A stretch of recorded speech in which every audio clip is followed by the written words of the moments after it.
안녕하세요. 성산 케미TV입니다. 자, 화이자가 FDA의 코로나 치료 알약을 긴급 승인 신청했다는 얘기가 있습니다. 연내 승인이 기대된다는 얘기죠. SBS에 출처고요. 잠시 살펴보면 미국 제약사 화이자는 현지 시간 16일 미 식품의약국 FDA에 코로나19 경구용 치료제에 대한 긴급 사용 승인을 신청했다고 밝혔습니다. 팍스로비드라는 이름의 이 코로나19 치료제는 알약 형태의 경구용 항바이러스제로 자체 임상 시험 결과 입원과 사망 확률을 89%까지 줄이는 걸로 나타났죠. 이날 신청에 대해 FDA는 연말까지 긍정적인 결정을 내릴 걸로 기대된다고 월스트리트 저널이 전했습니다. 항상 이런 치료제 관련이나 머크사 이런 이슈가 뜨면 사실 백신 관련주들이 크게 휘청하기도 하고 또 모더나나 노바백스 같은 경쟁업체 쪽의 주가들이 많이 밀리기도 합니다. 예전에 머크사도 이 코로나 치료제 관련해서 복제약 제조를 허용했죠. 근데 화이자도 코로나 알약 치료제에 대한 복제약 제조를 허용을 했습니다. 95개국 정도에 공급할 예정이고요. YTN의 출처고요. 잠시 살펴보면 판매로 천문학적인 돈을 벌어들이고 있는 글로벌 제약사 화이자가 현재 개발 중인 알약 형태의 코로나19 치료제 복제약 제조를 허용해서 빈곤국에 공급. 화이자도 워크사에 이어서 복제약을 허용했기 때문에 빈곤국에도 조금 이렇게 좀 허용이 되는, 즉 지금 엄청 비싸죠. 지금 보통 85만에서 90만 원 이 정도까지 가기 때문에 복제약을 허용함으로 인해서 저개발 국가나 또는 빈곤국들에게도 좀 혜택을 볼 수 있는 이런 상황까지 좀 만들어 놨습니다. 하지만 이제 브라질 등 이 코로나19 상황이 심각한 이런 국가들은 또 복제약 제조 허용 대상에서는 약간 제외를 시킨 부분도 있어서 이런 거에 대한 실망스러움도 갖고 있다는 이런 평가를 갖고 있습니다. 자, 어쨌거나 이 AP통신에 따르면 화이자가 코로나19 백신 제조 기술을 공유하라는 국제사회의 압박은 단호히 거절했지만 이번 알약은 빈곤국에서도 제조를 허용하기 때문에 이런 대조를 이루었다고 이렇게 전했습니다. 주식시장에서 화이자 관련해서 저번에서도 화이자가 이제 이 알약 치료제 효과가 좋다는 결과를 발표하면서 동아약품, 제일약품, 우리바이오가 순간 급등하게 됐죠. 우리바이오는 발표한 날 시가가 20%, 그러니까 14% 떠서 고점 20% 올라갔다가 꼬리다가 쭉 떨어졌죠. 쫓아가 사지 않는 게 중요한 게 주식은 쫓아가 사게 되면 고점에 물리게 되고 아직도 회복을 못 해주고 있죠. 그래서 아무리 좋은 뉴스나 기사가 떴어도 절대 쫓아가서 급하게 매수하지 않는 것이 중요합니다. 자, 제일약품도 마찬가지로 화이자 관련주로 잘 연결이 되어 있고 11월 8일 똑같이 우리 바이오가 급등할 때처럼 이렇게 급등해졌고 역시나 다시 한번 예전 저점까지 밀리는 이런 상황이 됐고요. 동아약품도 화이자 관련주로 잘 연결이 되면서 11월 8일 날 시가가 최고가가 됐고 이게 다시 쭉 밀렸습니다. 전체적으로 월봉의 위치를 잘 봐야 되는데 우리바이오의 월봉의 위치를 보면 아직 지켜줄 자리는 20개선 잘 지켜주고 있어요. 예전에도 화이자 관련해서 꽤 크게 올라왔다가 지금 이제 큰 조정을 겪고 있죠. 큰 조정을 겪었을 때 주식은 깨지 않아야 될 자리를 깨지 않는 게 중요한데 이런 20개월선 같은 자리들 우리바이오 20개월선 가격은 3,950원대가 돼요. 따라서 3,950원대를 이탈하게 되면 굉장히 위험하다는 걸 명심하시고 대신에 이 자리만 이탈하지 않으면 화이자의 저런 이슈로 인해서 한두 번 급등할 수 있긴 하지만 반드시 뉴스가 뜨면서 주식이 뜰 때는 잘못하면 고점에 물릴 수 있는 현상이 있으니까 이 점은 조금 조심해야 될 필요가 있을 것 같습니다. 제일약품의 월봉의 위치를 보면 엄청나게 큰 부침을 겪었죠. 마찬가지로 예전에 우리바이오처럼 화이자 관련주로 잘 연결이 돼서 많이 올라갔다가 지금 이제 거의 제자리로 돌아온 이런 상황이 됐습니다.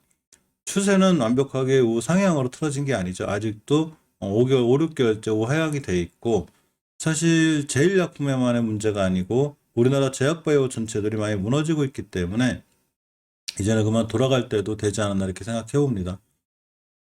주봉을 봐도 거래량 없이 계속 밀리고 있죠. 특히 저번 주엔 최저점이 32,350원을 터치하기도 했습니다.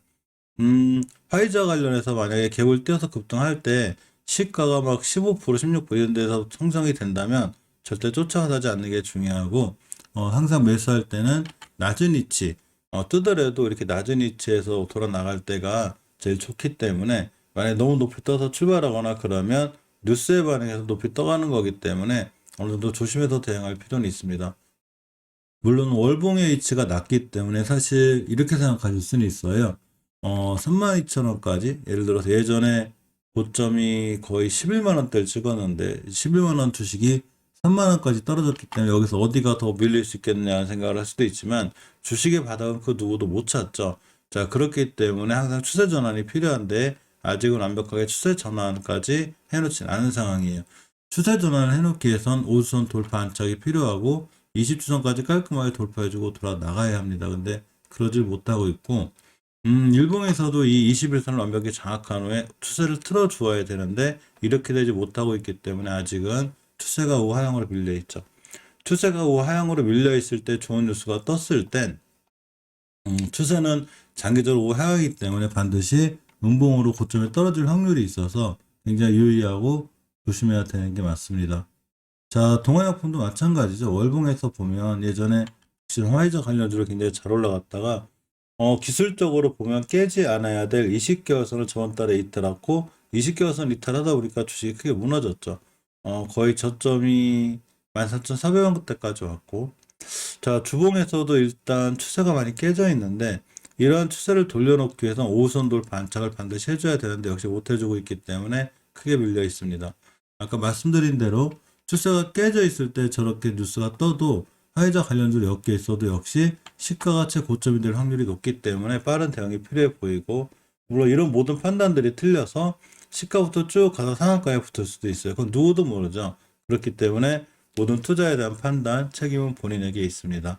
하지만 명심해야 될 거는 뉴스에 반응해서 너무 고점에 막 15%, 20% 뛰어서 출발을 하게 되면 아무래도 조금 조심스럽게 대응해야 되지 않나 하는 게 제 개인적인 생각입니다.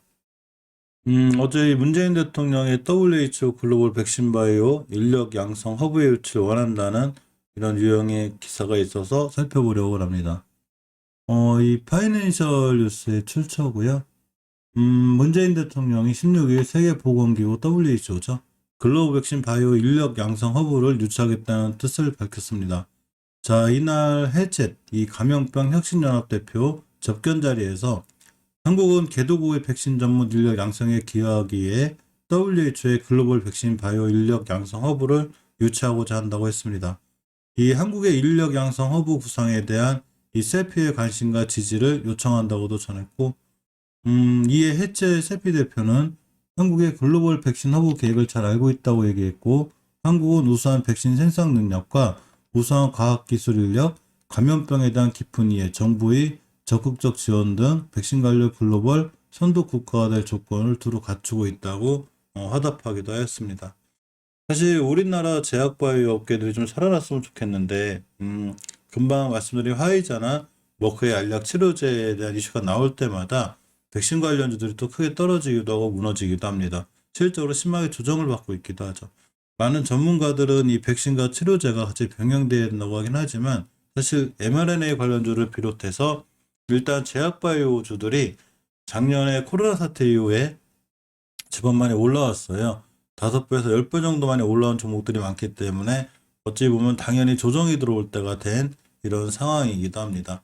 그렇지만 이 코로나와 관련 없는 제약바이오주들까지 같이 많이 떨어졌기 때문에 이제 제약바이오의 반등이 어느 정도는 다시 시작되지 않을까 이런 생각들을 좀 해보고 지금 이제 가장 시장에서 핫한 종목들이죠. 전체로 게임, NFT, 메타버스죠. 이제 이러한 종목들이 거의 사상 최고치를 찍거나 또 굉장히 고점에 올라가 있다면 바닥으로 꽤 다시 떨어져 있는 제약바이오주들이 돌아서 다시 나가지 않을까라는 그런 개인적인 생각도 좀 해보고 이 제약바이오주들의 글로벌 시장 진출 전략에 대한 포럼이 개최가 된다고 합니다. 사실 제약바이오 업계들이 많이 올라가 줘야 우리나라 코스닥 시장이 살아나는 현상이 있어요. 코스닥에서 거의 20-30% 정도를 차지하는 게 이 제약바이오 업계죠. 그러니까 제약바이오 주식들이 살아나야 코스닥 시장이 1060포인트의 박스권을 뚫고 돌파하고 나갈 수 있는 이런 상황이 되기도 합니다. 자, 조선비즈의 출처고요. 한국제약바이오협회가 오는 24일부터 26일까지 제약바이오 산업 글로벌 시장 진출 전략 포럼을 개최하고 협회 공식 유튜브 채널을 통해서 생중계한다고 16일 밝혔습니다. 이번 포럼이 해외 시장에 진출한 선도 기업의 실전 사례를 통해 국가별 특성과 시장 진입 노하우 살펴보기에 마련됐고, 미국, 유럽 등 선진 시장라고 러시아 독립국가연합, 중남미 아프리카 등 파머징 시장, 베트남, 태국, 인도네시아 등 아세안 시장으로 이렇게 구성이 돼 있다고 합니다. 이런 글로벌 시장에 대한 지출 전략 포럼이 유튜브로도 생중계가 된다고 하니까 좀 많은 관심을 갖고, 특히 제약바이오주에 관심 있으신 분들은 꼭 한번 챙겨보셔도 괜찮을 것 같습니다.